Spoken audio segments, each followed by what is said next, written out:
Middle east बारूद के ढेर पर बैठा है।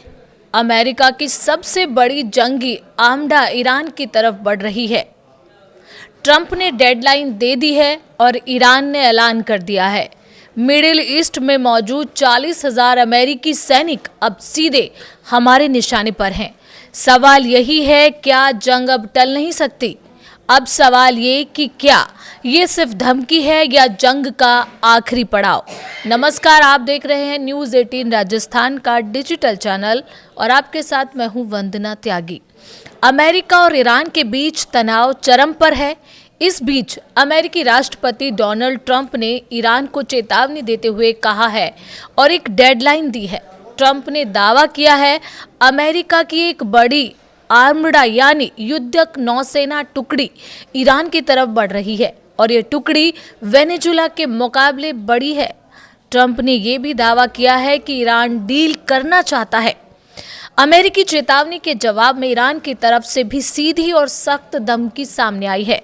एक कट्टर रुख रखने वाले ईरानी सांसद कमरान गजनफरी ने कहा है कि अगर अमेरिका ने जरा सी भी आक्रामकता दिखाई या किसी तरह का हमला किया तो ईरान आसपास मौजूद सभी अमेरिकी सैन्य ठिकानों को निशाना बनाएगा।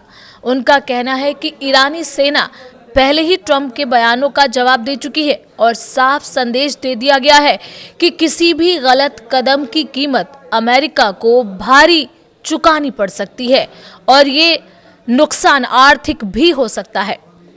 इसी तनाव के बीच ईरान के विदेश मंत्री अब्बास अरागाची ने तुर्की में दिए बयान में अमेरिका के रवैये पर बड़ा हमला बोला है।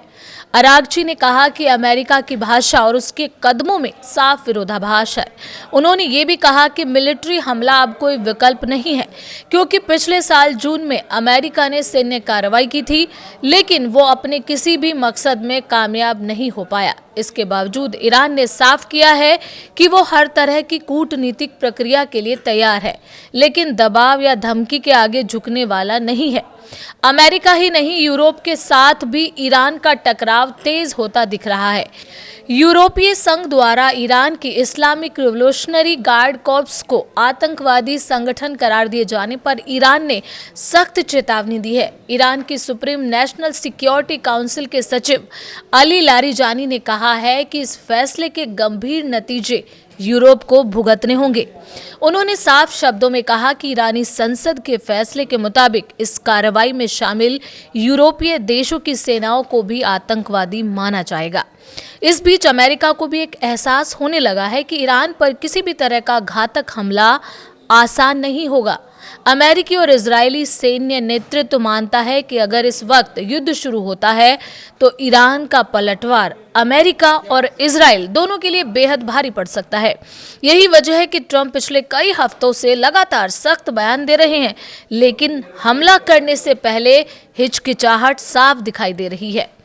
ईरान ने अब खुले तौर पर ऐलान कर दिया है कि मिडिल ईस्ट में मौजूद अमेरिका के करीब 40,000 सैनिक उसकी सीधी मिसाइल रेंज में हैं। दावा किया जा रहा है कि ईरान ने अपनी लगभग 3,000 बैलिस्टिक मिसाइलों को गुप्त ठिकानों से लॉन्च करने के लिए तैयार कर लिया है, जिन्हें अमेरिका और इजराइल चाहकर भी पूरी तरह रोक नहीं पाएंगे। ईरान ने ऐसे कई वीडियो भी जारी किए हैं जिनमें अमेरिकी युद्धपोत यूएसएस अब्राहम लिंकन को तबाह करते हुए और अमेरिकी B-2 बॉम्बर्स को निशाना बनाते हुए दिखाया गया है। दूसरी तरफ अमेरिका अपनी ताकत दिखाने में कोई कसर नहीं छोड़ रहा। अमेरिका का सबसे शक्तिशाली विमान वाहक पोत यूएसएस अब्राहम लिंकन अपने स्ट्राइक ग्रुप के साथ ओमान की खाड़ी और होर्मुज जलडमरू मध्य के बेहद करीब पहुंच चुका है। इस पूरे बेड़े का वजन 1,32,000 टन से भी ज्यादा बताया जा रहा है, जिसमें F-35 stealth fighter jets, Tomahawk मिसाइलें और जमीन के 200 फीट नीचे बने ठिकानों को तबाह करने वाले घातक बंकर बस्टर बम शामिल हैं। इसी ताकत के दम पर ट्रंप बार बार ईरान को आखिरी चेतावनी दे रहे हैं। तनाव के बीच सऊदी अरब की तरफ से भी बड़ा संकेत मिला है। वॉशिंगटन में हुई एक प्राइवेट ब्रीफिंग में सऊदी रक्षा मंत्री प्रिंस खालिद बिन सलमान ने चेतावनी दी है कि अगर ट्रंप ईरान के खिलाफ अपनी धमकियों को अमल में नहीं लाते हैं तो ईरान और ज्यादा मजबूत होकर उभरेगा। उन्होंने ये बात अमेरिका के विदेश मंत्री और रक्षा अधिकारियों के सामने रखी। अब हालात ऐसे हैं कि अमेरिका के पास दुनिया की सबसे बड़ी सैन्य ताकत है, लेकिन ईरान के पास वो मिसाइल क्षमता है जो पूरे मिडिल ईस्ट को युद्ध की आग में झोंक सकती है। सवाल अब ये नहीं कि किसके पास ज्यादा हथियार हैं, बल्कि सवाल ये है कि क्या कोई पहला कदम उठाने की हिम्मत करेगा या फिर ये तनाव सिर्फ धमकियों की जंग बनकर रह जाएगा। आपको क्या लगता है इस पूरे मसले पर? आप अपनी राय हमें कमेंट के जरिए बता सकते हैं और वीडियो पसंद आए तो प्लीज़ लाइक करना बिल्कुल ना भूलें और चैनल पर नए हैं तो सब्सक्राइब भी करें।